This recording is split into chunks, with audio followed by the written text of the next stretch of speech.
Welcome to the world of obfuscation. It's a great tool. I love that word, obfuscation.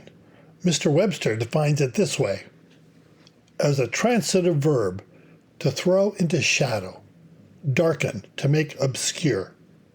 Also to confuse, as to obfuscate the reader. That's what we're going to look at. As a writer, the practice of obfuscation is a handy way to build tension, drama, anticipation, and chaos into your story, to hook your readers and help drive them to the finish. Where to begin? The science of creating tension in your novel can be elusive. Trying to imagine the possibilities as you write can be challenging. Try this instead, and this works great on key scenes that direct large sequences of your story, but on a scene-by-scene basis.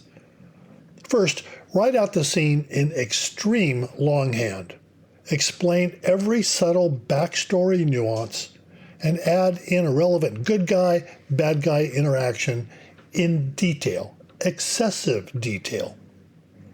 Keep a scope around the extent of the scene, an event, a dialogue between 2 or 3 characters, a location.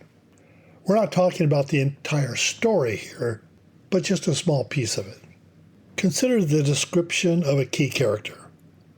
Write everything about them down to the number of visible nose hairs and the critical scar on their left hand. Wait, what's the relevance of the scar? Who cares at this point? You can decide that later.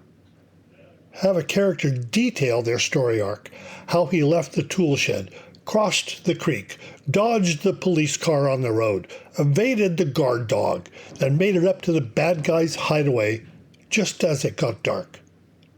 Maybe 500 words, long on detail, short on context. We'll return to this in a moment.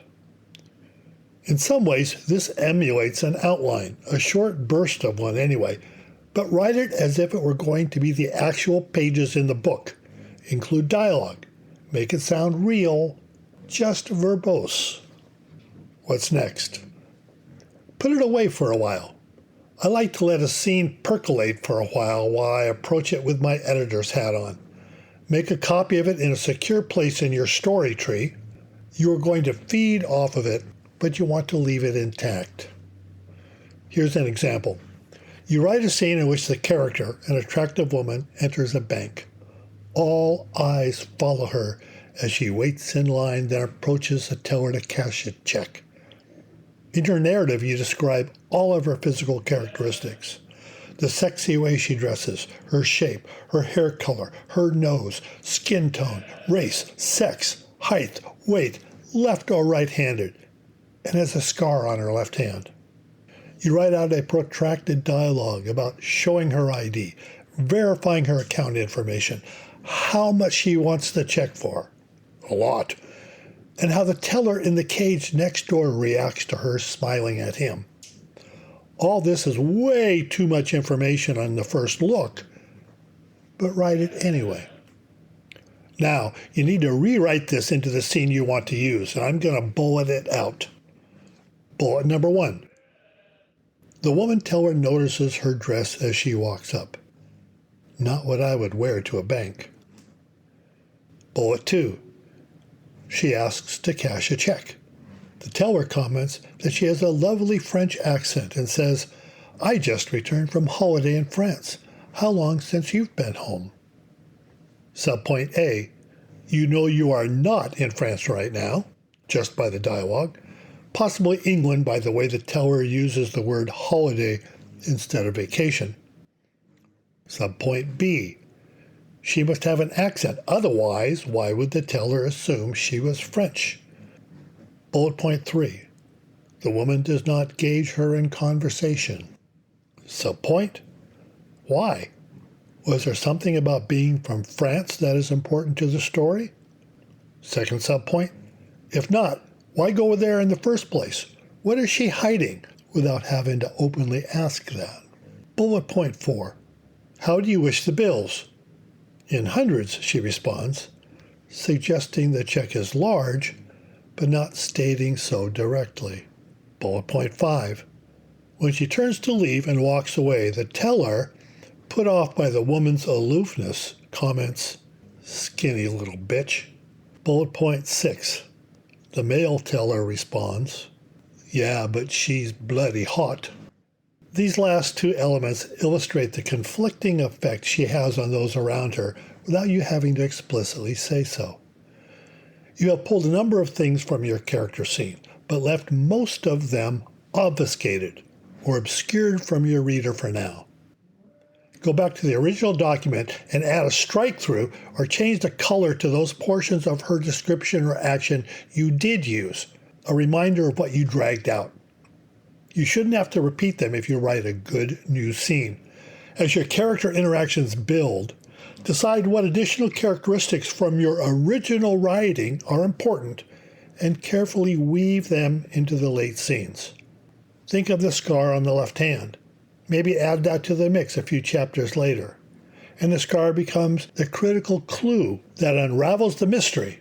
You actually didn't think of one before you started writing. Either as a clue she is a bad girl, based on the common fictional stereotype, and as we know, bad people always have scars. It's true. Or the opposite. The scar is a misdirect, thrown in to mislead your reader into thinking this bitch in a tight dress is a bad girl, when actually she might be an undercover Interpol agent. Okay, I'm stretching this a little bit, but you should be able to get the idea. Here's another example. Take our terrain crossing character from earlier in this example. You have already written a scene with his entire over the river and through the woods journey, but you want to trim it down, and as you write it, you get an idea. He crouched below the back window. He could still hear the dog barking in the distance. How did he manage to evade the police on the road and the guard dog without getting caught? That question simmered slowly inside him as he shivered, his clothing wet. Something was not right. All this in just 50 words. You didn't use all of the pieces. No need to. They are still there if you need them. And notice you said the dog, not a dog. This implies that dog was a key factor, not just noise in the background. You didn't really think of that before, but it popped up as you wrote this scene. You had more material already written you didn't have to conjure up. That left you open to add subtle bits to enhance the storyline. Something was not right. Whoa, where did that come from?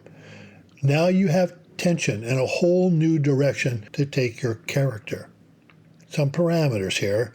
It is important to understand you do not need to use all of the information in the original working scenes.